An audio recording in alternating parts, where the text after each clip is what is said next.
In late May, I welcomed Dave Steeves of the Goose Hummock shops aboard my Mako 21 bay boat to sample some of the spring variety available in Upper Buzzards Bay. After launching in Mattapoisett, we set a course for one of the many rocky areas the bay is known for. Once water temperatures reach the mid-50s, striped bass take up station around these structure spots, and it didn't take many casts for Dave to produce the first schoolie of the day. Found the school.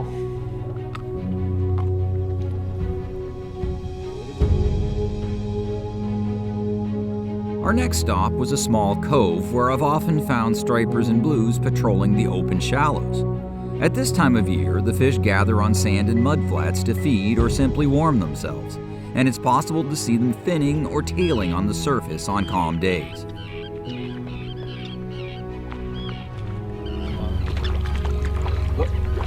Oh, there it is. Oh, I got him. In this case, the predators proved to be small bluefish and stripers, which were feasting on squid and tiny sand eels. Wow, look at this. Oh my God, look at the acres of bluefish just coming up. That is so cool.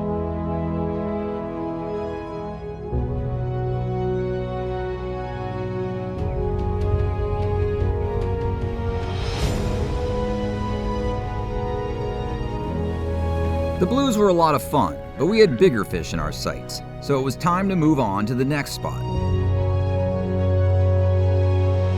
Dave and I spent the next hour or so working a long stretch of shoreline peppered by rocky points and shallow coves, using the trolling motor to weave between any large boulders. A trolling motor makes it much more relaxing to fish among big boulders, and the Minn Kota spot lock feature will automatically hold the boat in position to prevent you from drifting onto the rocks should you uncover a school of fish. Got him. Not a bad fish. Oh, that's got. Yeah, it's got little shoulders too.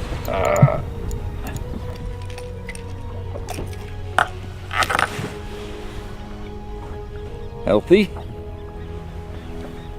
Nice. All right, buddy. Bigger. Beautiful. Although subsurface lures catch plenty of fish, I can't resist throwing topwaters at this time of year. The anticipation of a bass or bluefish smashing a surface bait is simply too hard to resist. Some of my favorite lures include 5 to 7 inch hard baits such as the Rapala Skitterpop, Shimano Orca, Rebel Jumpin' Minnow, Zara Spook, and the Drifter Dock, as well as a variety of pencil poppers like those made by Cordell and Oceanborn. I like to remove the belly hooks on these lures to minimize damage to the fish and make release easier. Soft plastics also catch plenty of fish at this time of year, and I like to use them on calm days when a finesse approach can be the key to drawing strikes. 6 to 7.5 inch sluggos, finesse fish, zoom flukes, and Ron Z jigs all work well.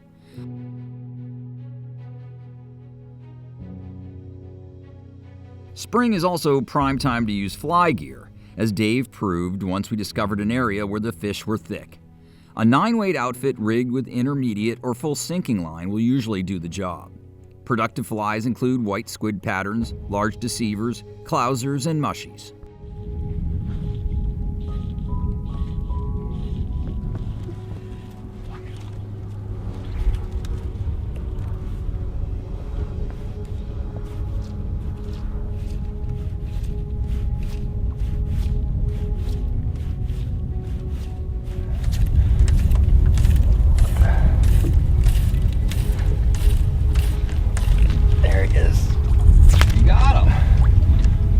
I heard him hit it too.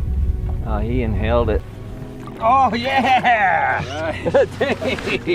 Woo! Nice. That's great. One, huh? That's a beauty, man.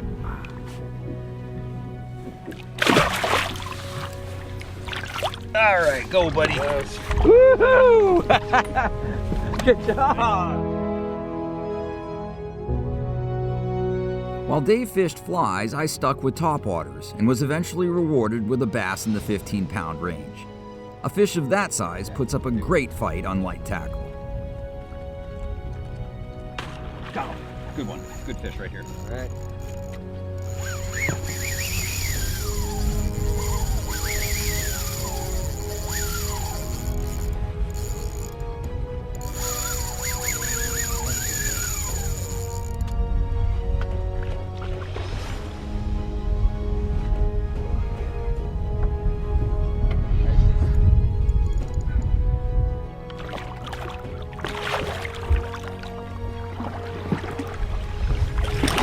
baby. Oh. Look at that, huh? Oh my God. Very. All right, Dave, Nice. Thanks for netting them there, buddy. Thanks for the patience.